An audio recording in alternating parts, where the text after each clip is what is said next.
आदरणीय व्यासपीठ, आज या ठिकाणी NSS कॅम्पच्या निमित्तानं उपस्थित असलेले सर्व विद्यार्थी मित्रमैत्रिणींनो, आज या NSS कॅम्पमध्ये मी तुमच्या समोर कुठल्याही प्रकारचं भाषण द्यायला उभा नाहीये किंवा कुठल्याही प्रकारचा उपदेश देखील करायला उभा नाहीये. मी तुमच्याशी फक्त संवाद साधण्याचा प्रयत्न करणार आहे. कारण माझ्यासाठी विषय दिलाय डिजिटल साक्षरता युवक असा काहीतरी विषय आहे. तुम्ही ऑलरेडी सगळे डिजिटल आहात, तरी पण काही गोष्टींचा जो संदर्भ आहे किंवा काही गोष्टींच्या ज्या त्रुटी आहेत त्या फक्त मी तुमच्यासमोर उलगडण्याचा प्रयत्न करणार आहे. यापूर्वी मी अनेक वेळा NSS कॅम्प मध्ये आलेलो आहोत. फक्त आल्यानंतर पूर्वीच्या NSS कॅम्प मध्ये आणि आताच्या इथं असलेल्या कॅम्प मध्ये जरा थोडासा मला काही दोन गोष्टींचा फरक जाणवला. त्याबद्दल जरा थोडस बोलतो, त्याच्यानंतर आपण आपल्या विषयावर बोलू. बोलण्याची सुरुवात करण्यापूर्वी व्यासपीठावरील सर्व मान्यवरांचा प्रथम मी आभार व्यक्त करतो. त्यात प्रामुख्याने आपले विभागीय कार्यक्रम अधिकारी प्राध्यापक संजीव कांबळे सर, त्यानंतर बताशे सर, त्याचप्रमाणे मानके मॅडम व मसागर सर, ही सर्व मंडळी तुमच्या भवितव्यात येणाऱ्या तुमच्या पर्सनॅलिटीत काहीतरी बदल घडावे, तुमचं व्यक्तिमत्व घडावं म्हणून 7 दिवस तुमच्या सोबत असणार आहे. पूर्वीचा NSS कॅम्पचा आणि शरदचंद्र पवारचा उत्साह फारच चांगला होता. आता जरा उपस्थिती मला कमी वाटते. मित्रांनो, जे आहेत माझ्या समोर आता उपस्थित, नक्कीच तुम्ही करिअरच्या बाबतीत, तुमच्या भविष्याच्या बाबतीत नक्कीच जागरूक आहात, याचं हे लक्षण आहे. अजून एक मी सहज नजर फिरवली तर मला एक ह्या कॅम्पमध्ये जरा थोडस वेगळं विशेष वाटलं, त्या म्हणजे दानवेकरताईंचं. आता दानवेकरताईंना काही कल्पना नसेल, पण मी जरा थोडीशी आठवण करून देतो. त्यांनी मला ओळखलं नसेल, धन्यवाद. माझे वडील शिक्षक होते, थोरवे गुरुजी, आणि दानवेकरताई बालवाडीमध्ये शिक्षिका होते. त्याच्यामुळे त्यांना मी लहानपणापासून ओळखतोय. आणि मित्रांनो, तुम्हाला एक या निमित्तानं मला आवर्जून एक गोष्ट प्रकर्षाने सांगावीशी वाटेल. उत्साह, जिद्द आणि चिकाटी पुस्तकात वाचण्यासाठी आपणास फार छान वाटतात, परंतु प्रत्यक्षात तुमच्या समोर एक उदाहरण आहे. त्यांच्या अंगी जिद्द आहे, त्यांच्या अंगी चिकाटी आहे, त्यांच्या अंगी या वयात उत्साह देखील आहे. त्यांचं अपूर्ण असलेलं शिक्षण त्यांनी, मला वाटतं, तुमच्याशी या सगळ्या गोष्टी शेअर केल्या असतील.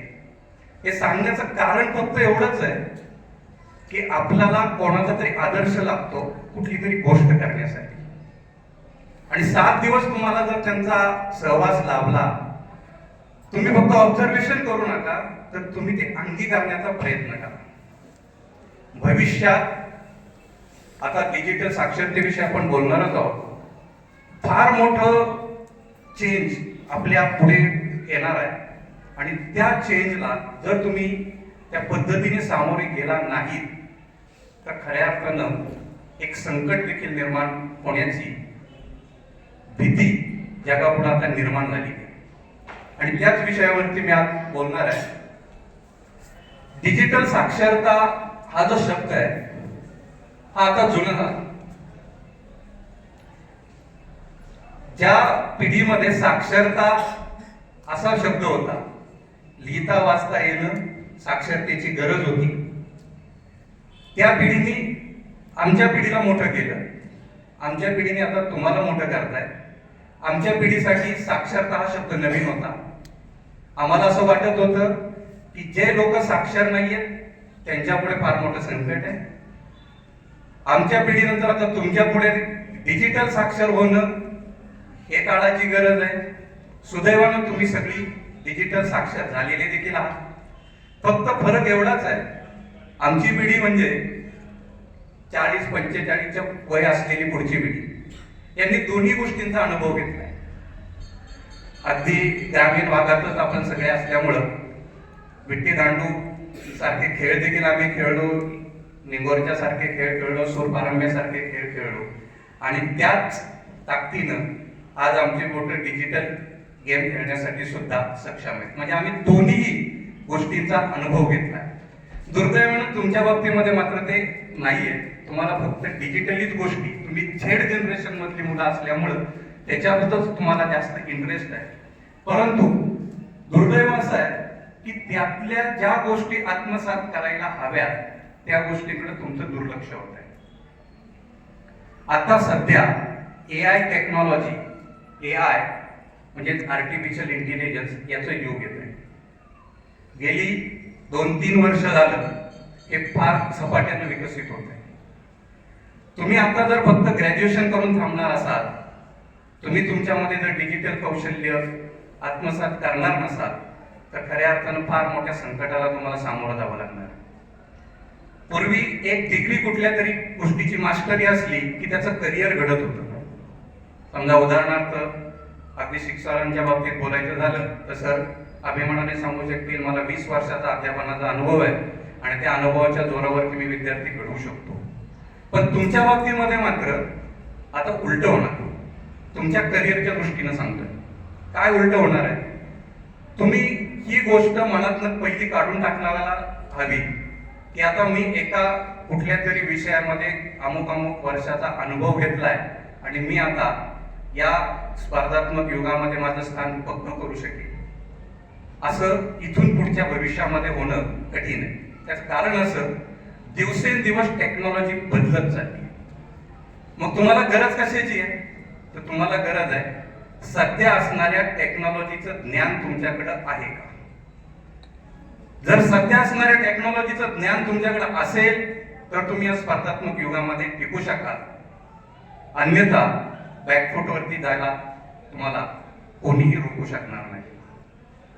अगदी याचीच काही उदाहरणं देतो की ज्या वेळेस एआय टेक्नॉलॉजी आली, ती एआय टेक्नॉलॉजी कशी काम करते.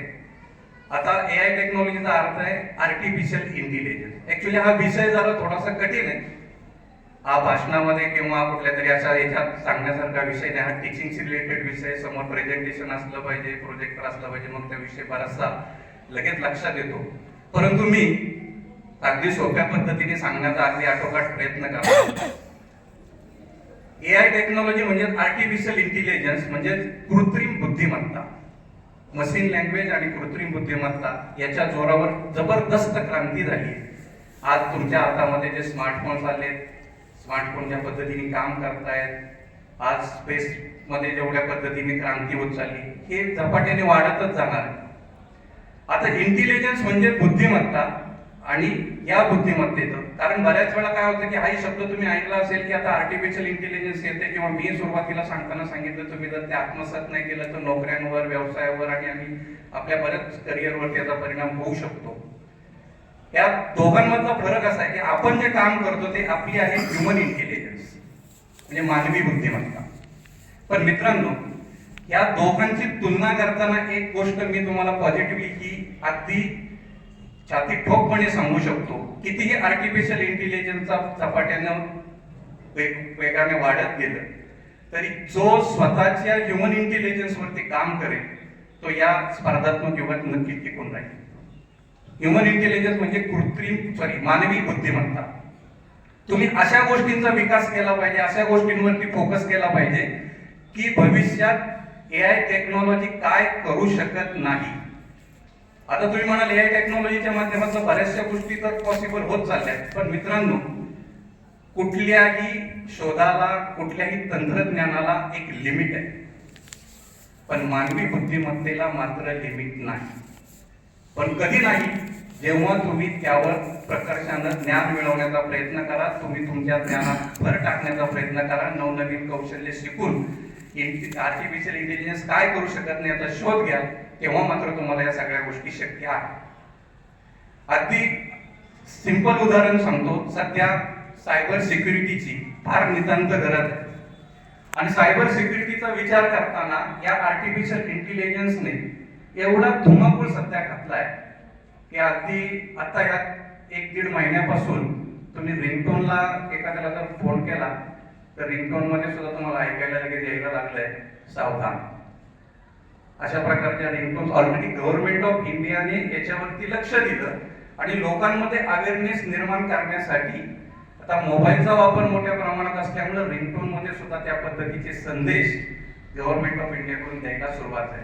आता हे असं का घडलं तर दुर्दैव याचं असं आहे की या सायबर सिक्युरिटीच्या जाळ्यात आतापर्यंत जेवढे गुन्हे झाले सगळी शिक्षित आणि शिकलेली लोकच अडकली. अडाणी मात्र याच्यामध्ये अडकलेला नाही. अगदी साधं एकदम. आणि काय झालंय तुमच्या पिढीला म्हणजे झेड जनरेशनच्या लोकांना फास्ट मनी फास्ट ग्रोथ याचं जास्त अट्रॅक्शन आहे. त्याच्यामुळे कुठली गोष्ट लवकरात लवकर आणि मला इझिली जर मिळत असेल तर त्याचा स्वीकार करायला झेड जनरेशन लवकर चालू होते. अगदी तुम्ही एक्झाम्पल पाहिलं असेल कुठलीही गोष्ट सोशल मीडियावरती तुम्ही जे काय करताय तुमचं तुम्ही स्वतः ऑब्झर्वेशन करा. तुम्ही काय करताय हे तुम्ही स्वतः करण्यापेक्षा तुम्हाला एका गोष्टीची जास्त गरज वाटते. मी काय करतोय ते लोकांना कळायला पाहिजे. स्नॅपचॅटवरती जाऊन लगेच फोटो काढले पाहिजे, लगेच शेअर केले पाहिजे. लोकांपर्यंत पोहोचवण्यासाठी तुम्ही फार उत्सुक आहात. आणि ह्या गडबडीमुळं सायबर सिक्युरिटीच्या गुन्ह्यामध्ये सुदैवानं शिक्षित लोकच जास्त अडकत आहेत. अगदी फोनपे गुगल पे सारखे कितीतरी स्कॅम दररोज करत आहेत. अगदी अमुक रिवॉर्ड आला, असं झालं तसं झालं सांगून त्या जाळ्यामध्ये अडकवत आहेत. अगदी अडाण्याला जर एखाद्या जर काही असा कॉल आला तर तो सरळ सांगतो मला त्यातल्या काय समजत नाही, तू फोन ठेव. पण शिकलेला माणूस मात्र त्याला प्रतिप्रश्न विचारतो. त्याच्यामुळे ती सायकोलॉजीमध्ये तो अडकत जातो आणि बरोबर त्या जाळ्यामध्ये अडकतो. तर ह्या गोष्टी तुम्ही टाळणं अत्यंत गरजेचं आहे. 2 गोष्टी लक्षात ठेवा. कुठलंही करिअर कुठल्याही गोष्टी फास्ट मिळवण्याच्या प्रयत्नात जाऊ नका. प्रत्येक गोष्टी पाठीमागं लॉजिक आहे. सायबर सिक्युरिटीचा विचार करताना फेक वेबसाईट फेक कॉल किंवा ह्या गोष्टी ओळखता आल्या पाहिजे. आणि त्या जर ओळखता नाही आल्या तर आपण सहज अडकतो. अगदी रिचार्ज फुकट पाहिजे अशी सुद्धा अपेक्षा ठेवणार आहे आपण. 200, 300, 400 रुपयाचं रिचार्ज फुकट कशासाठी पाहिजे. आपल्याला मेसेज येतो टाटाला 50 वर्ष झाले, रिलायन्सला 50 वर्ष झाले, अमुक प्रकारचं त्याच्यावरती त्यांनी फ्री म्हणून हे केलंय. आपण क्लिक करतो. मित्रांनो आपला मोबाईल फक्त 3 सेकंदामध्ये हॅक करता येतो. फक्त 3 सेकंद. अरे रे चुकून झालं माझ्याकडून, नो एक्सक्यूज. आणि सगळं झाल्यानंतर आता तुम्ही कॉलेज लेवलचे विद्यार्थी आहात म्हणून तुमच्याशी ही गोष्ट मी शेअर करतो. काहींचं असं मत असतं की माझ्या फोनमध्ये ना गुगल पे ना फोन पे काय नाही, माझ्याकडे काय प्रॉब्लेम नाही. पण मित्रांनो तुमच्याकडे जे आहे ना ते सायबर हॅकरवाल्यांना पैशांपेक्षा जास्त मोबदला देणार. अगदी फ्रीली बोलायचं झालं तर तुमची पर्सनल इन्फॉर्मेशन तुमच्या मोबाईलमध्ये आणि तुमची पर्सनल इन्फॉर्मेशन जरी हॅकरला मिळाली तर एका बँकेवर दरोडा टाकून त्याला जेवढं मिळणार नाही ना तेवढं तुमच्या पर्सनल इन्फॉर्मेशनवरती व्यक्ती कमवू शकते. दुर्दैवानं अशा गोष्टी त्या हॅकर्स पर्यंत गेल्यामुळं कित्येकांनी आत्महत्या देखील केलेल्या आहेत. पर्सनल गोष्टी, कारण प्रत्येकजण पर्सनल गोष्टी शेअर करण्यासाठी उत्सुक आहे. डीप फेक सारख्या घटना घडतायत. अगदी कितीतरी एआयचे टूल सांगितले ना. मी आता इथे एखादा फोटो काढला आणि 3 सेकंदात तुम्हाला त्या फोटोचं एडिटिंग करून नको त्या व्यक्ती बरोबर डान्स करताना किंवा काय 3 सेकंदात लगेच होऊ शकतो. ॲज इट काही नाही. एआय टेक्नॉलॉजी प्रचंड पुढे वाढत आहे. इव्हन इफ तुम्हाला ज्यावेळेस एखादे कॉल येतील कॉल सेंटरचे किंवा याचे तर त्या कॉल सेंटरवरती गंमत म्हणून सुद्धा बोलणारे आपण आहोत. तर आम्हाला त्या कॉल सेंटरवाल्याचीच घ्यायची, त्याला त्याचीच खेचायची ही भावना. पण एआय टेक्नॉलॉजीमुळे काय होतंय त्याचंही तुम्हाला एक उदाहरण सांगतो. एआय टेक्नॉलॉजीमुळे व्हॉइस क्लोनिंग व्हायला लागते. व्हॉइस क्लोन म्हणजे काय? आपल्याच आवाजातला डब करून आपल्याच आवाजात आपण न बोललेल्या गोष्टी सहजरित्या आपल्याला आता एआयच्या मदतीने करता येतात. त्यामुळं अनावश्यक कॉलवरती दुसऱ्याची खेचाईच्या भानगडीत पडायचंच नाही. आपल्यावरच तो कधी दुर्दैवी प्रसंग येईल सांगता येणार नाही. अगदी याचं उदाहरण सांगतो. असेही कॉल आता यायला लागलेले आहेत की समजा घरी फॅमिली आहे, तो व्यक्ती कामाला गेलाय, कामाला गेल्यानंतर घरी त्याची मिसेस आहे आणि फोन येतो तिच्याच नवऱ्याच्या आवाजात की आज माझा आता इथे ऍक्सिडेंट झालाय, माझा मोबाईल सुद्धा फुटला, मी आता ह्या नंबरवरून कॉल केलाय, मी अमुक अमुक हॉस्पिटलमध्ये ऍडमिट आहे, पटकन याच्यावरती 20,000 रुपये पाठवा. आता कुठली गृहिणी किंवा कुठली हाऊसवाईफ आपल्या नवऱ्याचा आवाजात अशी रिक्वेस्ट आल्यानंतर बाकीच्या गोष्टी तशा आनिशा करण्याचा प्रयत्न करेल? ऑब्विसली लगेच फोन पे त्या नंबर फक्त. आणि विशेष म्हणजे दुसऱ्या नंबरवरून कॉल आलाय त्याचंही त्यांच्याकडे सोल्युशन आहे. माझा मोबाईल फुटल्यामुळे मी हॉस्पिटल मधला त्याचा मोबाईल नंबर घेतला त्याच्यावर कॉल करतो. लगेच त्या पद्धतीने म्हणजे इमोशनल ब्लॅकमेल कशा पद्धतीने करायचं, सायकोलॉजी कशी वापरायची, त्या सगळ्या गोष्टींचा विचार केला जातो. जामतारा नावाचं एक गाव आहे छत्तीसगड मध्ये, आदिवासी छत्तीसगड हा एक आदिवासी प्रदेश आहे सध्या तरी. नक्षली गाव आहे जामतारा नावाचं, तुम्ही युट्यूबला देखील सर्च करून पाहू शकता. ते आदिवासी गाव अख्ख्या भारताला लुटतंय. वेब सिरीज आली त्याच्यावर. वीरप्पन हे नाव ऐकून तुम्ही कोणी? वीरप्पन कर्नाटकाच्या तिकडं साऊथ मध्ये तो खूप मोठा चंदन तस्कर होता. तो अशा पद्धतीने त्याचा स्कॅम चालवत होता की पोलिसांना त्याच्यापर्यंत पोहोचणं कित्येक वर्षांपर्यंत शक्य नव्हतं. सेम थीम इकडे सध्या जामताराची चालू आहे. तिथले सगळे गावातले युवक हॅकर्स आणि अशा प्रकारचे फायनान्शियल फ्रॉड करण्यामध्ये माहीर आहेत. जंगलात जाऊन वरती जाऊन तिथं त्या पद्धतीने ते करतात. अशा पद्धतीनं सध्याची जी सिच्युएशन आहे ती आहे. आणि मग त्या आवाजामध्ये कशामुळे आवाजाचं क्लोन झालं तर नको त्या गोष्टींना आपण त्या पद्धतीनं बोलण्यासाठी आपण विनाकारण फोन केले. किंवा सध्या खूप मोठ्या प्रमाणाचा जो स्कॅम चालू आहे, तुमचा नंबर पुढील 2 तासामध्ये सस्पेंड केला जाणार. अधिक माहितीसाठी 2 दाबा, 1 दाबा, 0 दाबा. आपला फोन पण एक लक्षात ठेवा, कुठलीही बँक, कुठलंही गव्हर्नमेंट ऑफिस कुठल्याही प्रकारची इंटिमेशन फोनवर देत नाही. बिलकुल अशा धमक्यांना, बिलकुल अशा गोष्टींना बळी पडायचं नाही. आपला नंबर बंद झाला तर फार मोठा अवकाश कोसळणार आहे अशातले काही भाग नाही. आपल्याला काही भारत चालवायचा नाहीये. जरी बंद झाला तर आपण जाऊन आपण परत काय असेल ते प्रोसेस पूर्ण करून आपला एक नंबर ऍक्टिव्हेट करू शकतो. पण केवळ अरे माझा फोन बंद वाटणार आहे, सायकोलॉजिकल ब्लॅकमेल त्या ठिकाणी केलं जातं. आणि हे सगळं कशा पद्धतीने हँडल केलं जातं त्याचं एक एक्झाम्पल सांगतो. तुमचं सोशल मीडिया. आता सायकोलॉजिकल आणि सोशल मीडियाचा कसा संबंध आहे? सोशल मीडियावर तुम्ही काय करताय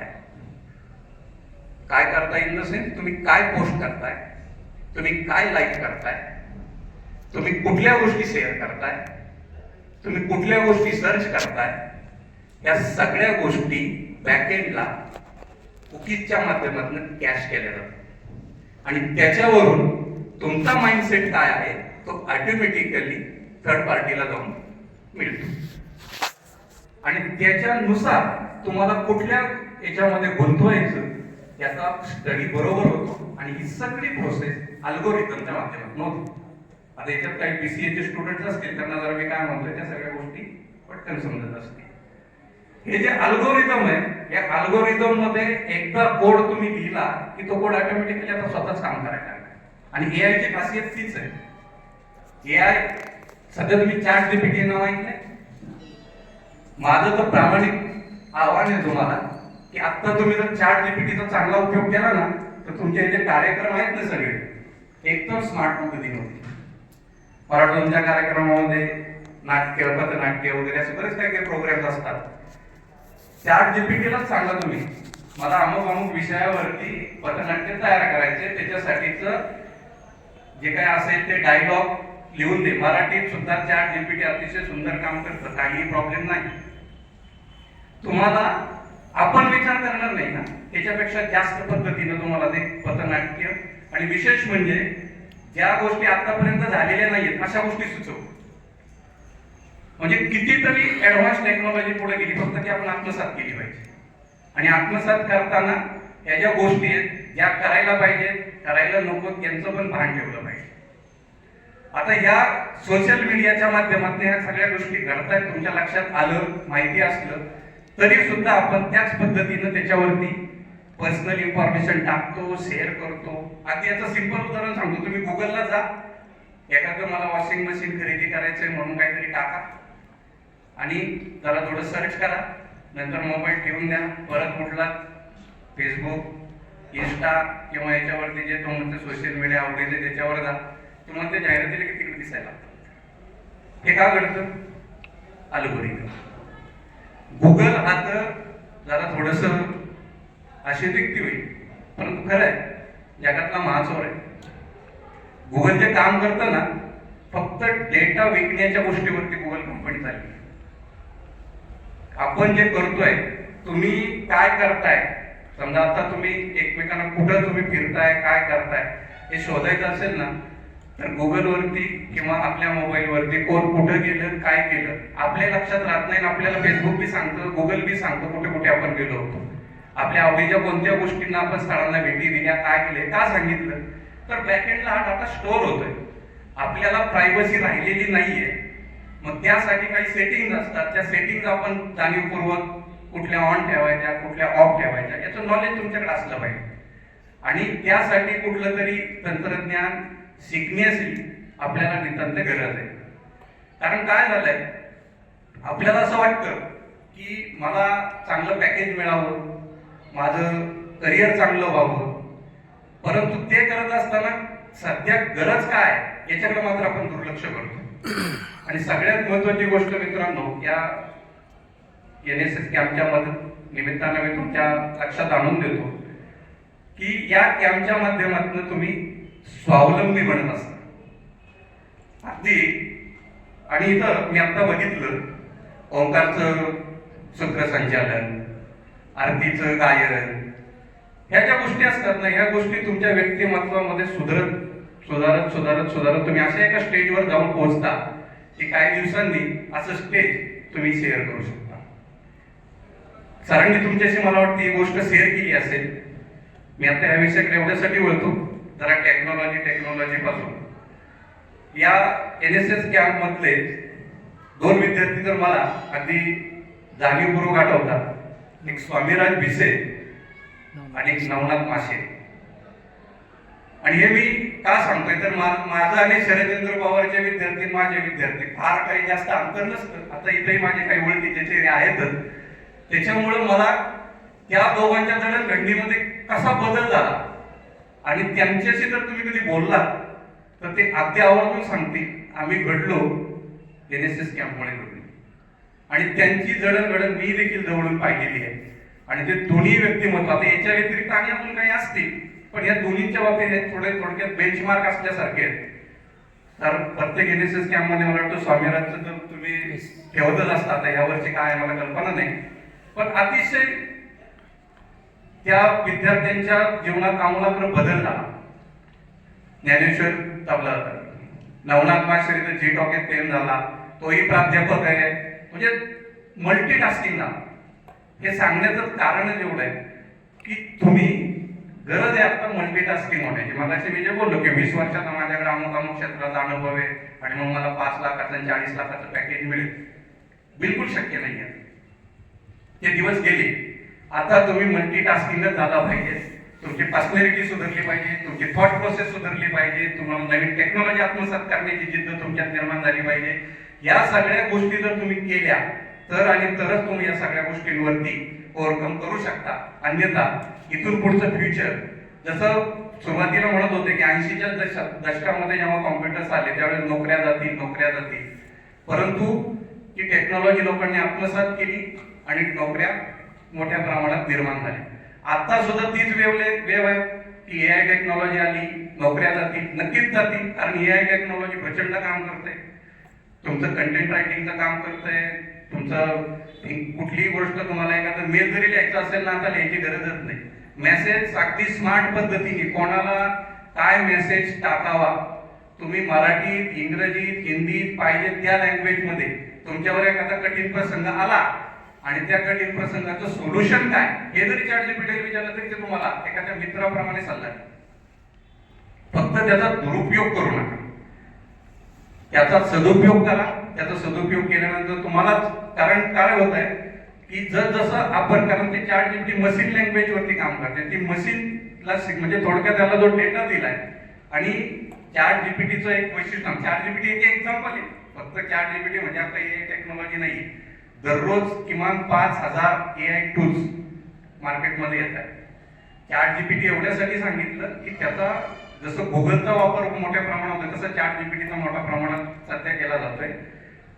जसं एक सोशल मीडियामध्ये किंवा आपल्या इलेक्ट्रॉनिक मीडियामध्ये 1 मिलियन हा टप्पा जरा थोडासा एक बेंचमार्क मानला जातो. समजा एकदा इन्स्टाचे 1 मिलियन सबस्क्रायबर असतील तर ते इन्स्टा, तो जो कोणी असेल इन्फ्लुएन्सर, तो स्कॅन्डल किंवा तो चांगला असं मानलं जातं. जसं गुगल आलं होतं, गुगलला 1 मिलियन सबस्क्रायबर होण्यासाठी 3 वर्षाचा कालावधी लागला होता. त्याचप्रमाणे ChatGPT ज्यावेळेस लॉन्च झालं, ChatGPT ही ओपन एआय या नावाच्या कंपनीनं डेव्हलप केलेली आहे. तुम्हाला ऐकून आश्चर्य वाटेल ही ChatGPT ज्यावेळेस डेव्हलप केली त्या कंपनीमध्ये कर्मचारी होते फक्त 200 एम्प्लॉईची कंपनी आहे. त्या कंपनीने आज जगावर राज्य केले.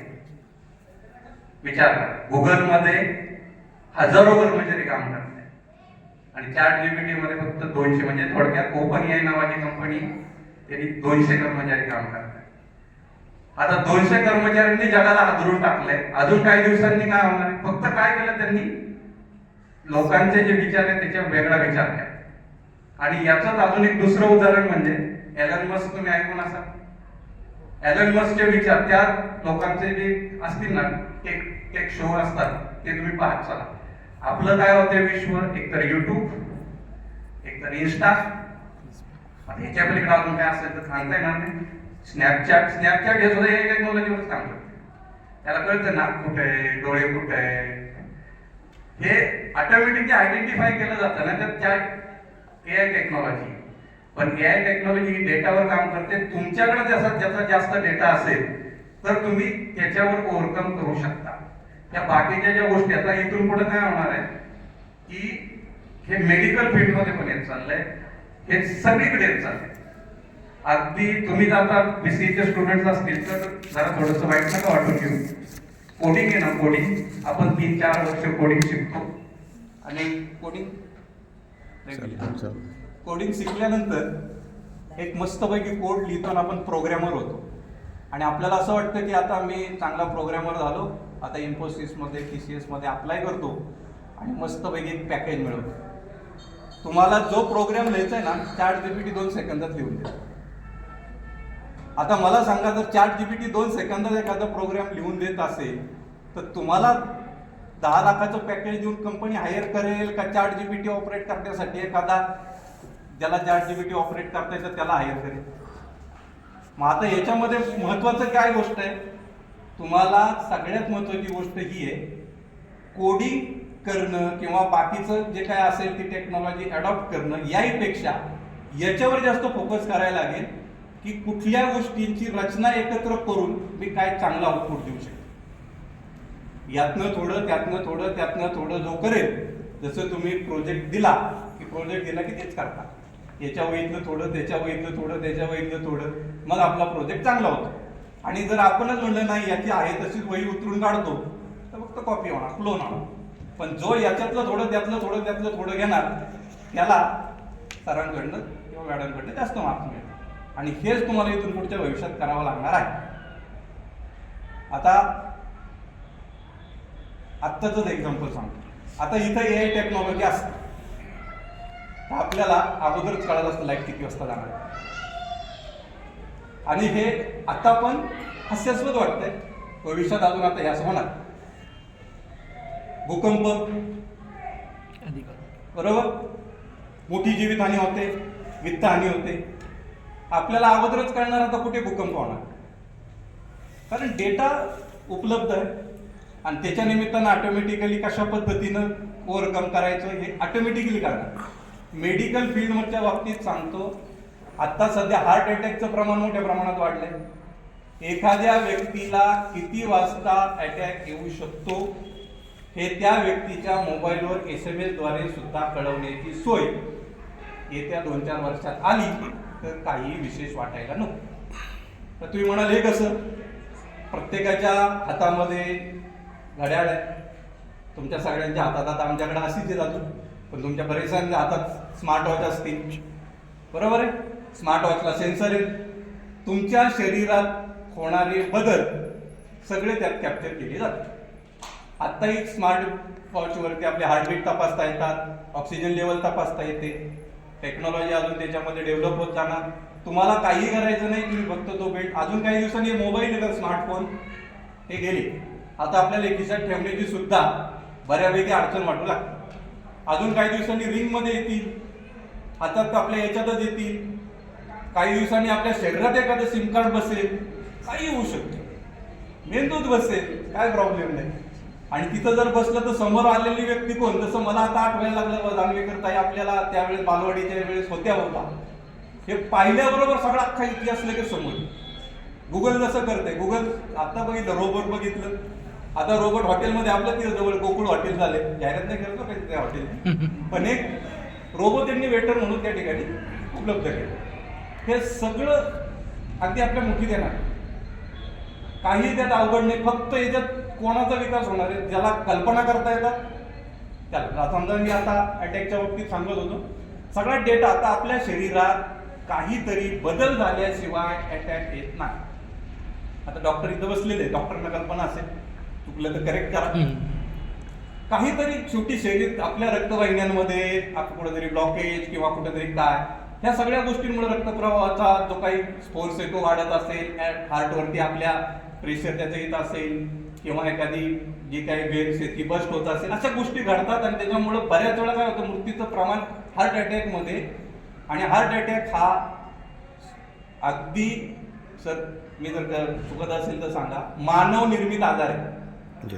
हा परमेश्वराने पाठवून दिलेला नाही, निसर्गाने पाठवून दिलेला नाही, हा मानव निर्मित आजार आहे. आणि हा तुम्हाला का बळवतोय? आपली लाईफस्टाईल. आता तुम्ही इथं जेवढे आहात, मला एक आनंद वाटला सरांनी ही गोष्ट माझ्याशी आता येताना शेअर केली की इथं योगाचं प्रशिक्षण तुम्हाला दररोज दिलं जाते. हे फक्त 7 दिवसापुरतं मर्यादित ठेवू नका, याला कंटिन्युएशन तुम्ही तुमच्या पूर्ण लाईफमध्ये ठेवा. नक्की तुम्हाला त्या पद्धतीने त्याचा फायदा मिळेल. लाईफस्टाईल जी आहे ना, लाईफस्टाईल फार विचित्र होत चालली, त्याच्यामुळे अशा प्रकारचे आजार आपल्याला सामोरं जावं लागतंय. आता ह्या AI टेक्नॉलॉजीमुळे आपण त्या पद्धतीने त्याच्यावरती नक्कीच उपाय शोधणार आणि त्या पद्धतीने आपल्याला त्यापासून हे मिळेल. परंतु अजून परत नवीन येते, जसं आता आपण एक्झाम्पल घेतलं कोरोनाचं. कोरोनामधनं आपण सगळे सेफमध्ये बाहेर निघालो, सगळे आनंदी झाले, आणि लगेच आता 2 महिन्यापूर्वी परत एक बातमी आली. 1.5 महिन्यापूर्वी काय बातमी आली? ती पुढं जात नाही, लगेच अजून दुसरी. इथून पुढचं लाईफ हे पूर्णपणे अनसिक्युअर आहे. आणि त्याला सिक्युअर करण्यासाठी टेक्नॉलॉजीची मदत आपल्याला घ्यावीच लागणार. कोरोनामधून आपण सेफमध्ये बाहेर असेच निघालेलो नाहीयेत मित्रांनो, AI टेक्नॉलॉजीमुळेच निघालेलो आहोत. कसं? कुठलंही व्हॅक्सिन ज्यावेळेस तयार केलं जातं, किमान डॉक्टर साहेब 3 ते 4 वर्षाचा कालावधी लागत असेल. 10 वर्ष. 10 वर्ष, मी तर 3-4 वर्ष म्हणतो. 10 वर्ष का? तर ते व्हॅक्सिन तयार झाल्यानंतर ते कोणतरी आपल्याला यूज करावं लागतं. त्याच्यानंतर त्याचा परत रिपोर्ट, त्याचा अहवाल, त्याच्यावरती सगळ्या गोष्टींचा विचार करून त्याचा परिणाम काय होतो याचा अभ्यास करून मग व्हॅक्सिन मार्केटमध्ये आणलं. इथं AI टेक्नॉलॉजीनं ते काम आपलं अतिशय सोप्या पद्धतीने केलं आणि 6 महिन्याच्या आत आपण व्हॅक्सिनेशन पर्यंत पोहोचू शकलो. आपण जग आणि त्या मोठ्या संकटातून, एवढ्या मोठ्या डायनॅमिक पोझिशनमधून आपण सहजरित्या वाचलो. टेक्नॉलॉजी वाढत जाणार आहे, फक्त ती ॲडॉप्ट करण्यासाठी आपण आपली माइंडसेट मात्र चेंज करावा लागणार. ह्या सगळ्या गोष्टींचा तुम्ही या NSS कॅम्पमध्ये आलात. फक्त मी आता इथे येणार, काही गोष्टी आता NSS कॅम्पमध्ये फिजिकली तुम्ही स्ट्रॉंग होणार, मेंटली सुद्धा स्ट्रॉंग. बऱ्याच जणांच्या डोक्यामध्ये असा विषय असतो NSS कॅम्पमध्ये जायचं, तिथं मला काम करायला लागतं. सगळ्यात महत्त्वाचा प्रॉब्लेम तुमचा हा आहे, सध्या तुम्ही जे पिढीमध्ये आहात, तुम्ही लोक स्वावलंबी नाही आहे. तुम्हाला एकतर वडिलांचं, आईचं, मोठी बहीण असेल तर तिचं, मोठा भाऊ असेल तिचं छत्र लागतं, मग तुम्ही त्या पद्धतीनं. आणि तुमचं जी थॉट प्रोसेस आहे ती फक्त तुम्ही अशा पद्धतीने चेंज करा की तुम्ही स्वावलंबी व्हा. तुम्ही आत्ता ह्या सिच्युएशनमध्ये आहात, तुम्हाला पैसा भरपूर घरनं मिळतोय, पाहिजे ती वस्तू तुम्हाला लगेच मिळते, पण या निमित्तानं मी एक गोष्ट तुम्हाला या ठिकाणी सुचवू इच्छितो.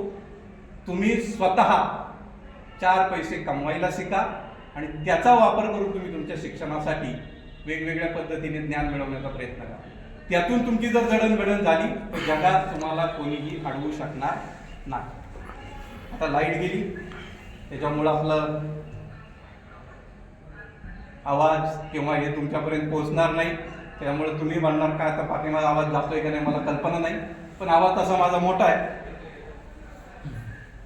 तरी पण मी आता या ठिकाणी थांबतो आणि तुम्हाला सर्वांना पुन्हा एकदा, जर आता लाईट असते किंवा माईक असतं तर अजून बरेच काय गोष्टी टेक्नॉलॉजी घडलेल्या आहेत. एकदम वाटलं असतं कॉलेजमध्ये येऊन तुम्हाला विथ प्रेझेंटेशन या सगळ्या गोष्टी समजावून सांगेल प्रॅक्टिकली. फक्त जाताना AI टेक्नॉलॉजीचा तुम्हाला आत्ता उपयोग जो होणार आहे ते सांगतो. आता तुम्हाला सगळ्यांना इथे तुम्ही जे काही काम करताय किंवा कार्यक्रमात सहभागी होत आहे, फोटो सेशन प्रत्येक गोष्टीत होत असेल, रेकॉर्डसाठी पण होतंय, आणि सगळ्यात महत्त्वाची गोष्ट आपल्याला हाऊस असते प्रत्येकालाच. आणि त्यामुळं फोटो काढले यांनी, तुझं नाव काय बाळा? यादव. फोटो यांनी काढले की आपल्याला वाटतं की मला पण ते मिळाले पाहिजे, बरोबर की नाही? पण आता AI टेक्नॉलॉजीमुळं एक ॲप तुम्ही सगळ्यांनी इन्स्टॉल करून घ्या, फोटो OWL.AI नावाचं. आता ते काय कसं करतं काम ते सांगतो. फोटोचं स्पेलिंग मात्र FOTOO आहे, त्या वेबसाईटने दिली. AI टेक्नॉलॉजीवरती काम करते ती वेबसाईट. 10 GB स्पेस आहे त्या याच्यावरती, आणि त्या वेबसाईटवर जाऊन अकाउंट क्रिएट करायचं. अकाउंट क्रिएट करून सगळे जे काही तुमचे 7 दिवसाचे फोटो असतील ते एकदम अपलोड करून टाकायचे. नंतर त्याचा एक QR कोड जनरेट होतो. बाकीच्यांनी फक्त QR कोड स्कॅन करायचा आणि स्वतःचा एक सेल्फी काढायचा आणि सबमिट करून टाकायचं. त्या वेबसाईटवरती एकदा रजिस्ट्रेशन केलं, एकाने कोणीतरी अकाउंट तयार करायचं, समजा कॉलेजने गेलं तर कॉलेज. त्यानंतर त्याच्यावर सगळे फोटो टाकायचे सेंट्रल, कारण आता सगळं क्लाउड कॉम्प्युटिंगवर आले. तुमच्या स्वतःच्या मेमरी, स्वतःचे स्टोरेज बिरेज. आता बऱ्याच जणांचा प्रॉब्लेम आहे, माझं फुल झालं बाबा, कुठं फोटो काढ, असे बऱ्याच जणांचे तुमच्या कमेंट चालल्याच असतील. तर त्याच्यावरती सोल्युशन आहे, या टेक्नॉलॉजीचा उपयोग करा. त्या वेबसाईटवरती जाऊन एकानं सेंट्रलाइज पद्धतीने फोटो अपलोड करायचे. बाकीच्यांनी फक्त एक QR कोड स्कॅन करायचा, एक कॉमन QR कोड येतो, त्यात करायचं, तुमचं नाव टाकायचं, तुमचा मोबाईल नंबर व्हॉट्सअपचा टाकायचा आणि तुमचा एक सुंदर सेल्फी काढायचा आणि सबमिट मारायचं. त्या सेल्फीमध्ये 189 पॉईंटवरती वर्क केलं जातं. AI टेक्नॉलॉजी 189 आपल्या चेहऱ्यावरती पॉईंट बरोबर डिटेक्ट करते. तो फोटो तुम्ही फक्त सबमिट करून टाकायचा. तुमचा कार्यक्रम सगळं संपलं, तुम्ही घरी निवांत गेला की ॲटोमॅटिकली तुमच्या, ज्यांनी एकदा सेंट्रलाइजवाल्यांनी ते फोटो त्यावर टाकले की तुमचे फोटो 1000 फोटो असू द्या, तुम्ही ज्या फोटोमध्ये असाल तेवढे फोटो तुमच्या व्हॉट्सअपवर ऑटोमॅटिक येतील. कोणीही पाठवायची गरज नाही, कोणी काही नाही, त्याला बरोबर कळतं. अगदी तुम्ही कुठेही साईडला जरी बसलेला असतात त्या फोटोमध्ये, तरी बरोबर तेवढाच फोटो बरोबर तुमचा कॅप्चर केला जातो ते कुठल्या फोटोमध्ये, आणि तेवढा फोटो बरोबर तुम्हाला तुमच्या व्हॉट्सअपवरती येतो. अशी कितीतरी daily life skills related AI technology आता ॲडव्हान्स झालेली आहे. FOTOWL.AI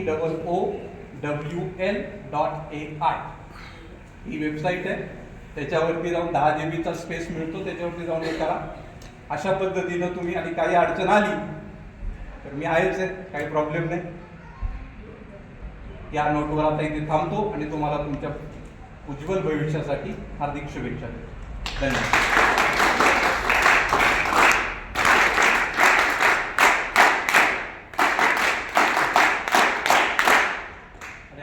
जाता जाता सांगतो, या सगळ्या गोष्टी आपल्या क्लासमध्ये शिकवल्या जातात. टाकाला जाऊन भांडं लपू नये अशी एक म्हण आहे. त्यामुळे तुम्ही कधीही आलात, माझा नंबर सरांकडनं येऊ शकता, काही प्रॉब्लेम नाही. आणि सगळ्यात महत्त्वाची गोष्ट ही की सर्टिफिकेटसाठी कुठलाही कोर्स किंवा कुठलाही क्लास जॉईन करू नका. नॉलेजसाठीच का, तरच तुम्हाला त्याचा उपयोग आहे. तुमच्याकडे सर्टिफिकेटचा किती गठ्ठा आहे याला काही महत्त्व नाही. तुमच्याकडे नॉलेज किती आहे आणि आडात असेल तरच पोहऱ्यात येतं. आता माझ्या स्पीचवरनं तुमच्या लक्षात आलं असेल आडात पाणी किती आहे ते मी तुमच्यापर्यंत शेअर करायला काही प्रॉब्लेम नाही. लाईटीने जरा थोडासा धोका दिला, तुम्ही सगळे शांत चित्ताने ऐकत होतात, त्याबद्दलही मी तुमचे आभार व्यक्त करतो. आणि सर्वात महत्त्वाची गोष्ट म्हणजे जर कोणी मराठा आणि कुणबी यामध्ये असाल तर आपल्याकडे हा कोर्स किंवा या पद्धतीचा सारथीचा जो कोर्स आहे तो पूर्णपणे मोफत आहे. तुम्ही अधिक माहितीसाठी मला वाटतं आपल्या याच्यावरती जाहिरात पण आहे, नियतकालिकावरती, त्याच्यावर देखील माझा नंबर आहे. मी तुमचा परमनंट ग्राहक आहे, त्याच्यामुळे तिथूनही तुम्ही जरी मला फोन केला तरी काही प्रॉब्लेम नाही. आणि बाकीच्याही बऱ्याचशा गोष्टी बाकीच्याही बऱ्याचशा गोष्टी तुम्हाला त्या ठिकाणी माझ्याकडनं देण्याचा नक्कीच प्रयत्न केला जाईल.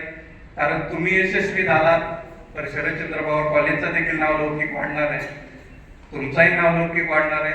तुमच्या जडणघडणीमध्ये